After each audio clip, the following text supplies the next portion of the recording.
si Joshua ba, Pineda, and Hasmin. The team captain. The team captain. Team captain po sino? Si Hasmin. Hasmin, yes, tayo naman, yeah. Para madinig natin. And then the microphone, please. Yes, so excited na para sa Asian Games. Kumusta? Yes. So far naman po, maayos naman po kami ngayon dahil po supportado naman po kami ng management.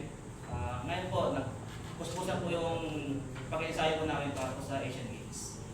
Okay. Pag ilang Asian Games ito, kailan ulit kayo babalik? Di ba wala the pass? Yeah. Last year, last Asian Games po. 2023. 2020.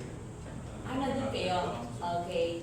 And yes, si Pineda naman. Okay, ano masasabi mo sa kampanya this time? What can you promise? We're expecting po na sobrang lakas ng mga teams like Japan, Korea, and Chinese like that. Pero yung preparation po namin is coming Asian Games is puspusan po. Gaya na sinabi ng teammate at coaches po. Saka we're expecting po yung goal po namin is mag-podium kami. Kasi parang yung Asian Games is isa sa ticket papuntang Olympics. For 2028? Yes. Okay. Yes, Qualifying. thank you. Qualifying. So, yeah, having said that, Coach Lando, tama, magkamali ng name. So, ano pong naisip nyo at yun na nga, paano na challenge ng mga players natin? Kasi double purpose pala to sa Asian Games, qualifier to the Olympics. Yes po, hindi namin masabi na mag-gold kami sa Asian.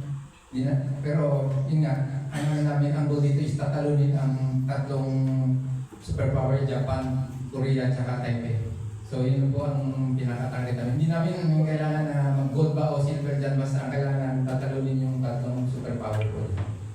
So in other words, Coach Orly, okay, parang sa akin ko, sabi ko nga si Sir Michael at si Sir Orly, pino-opera pa ito, bilang full masters package.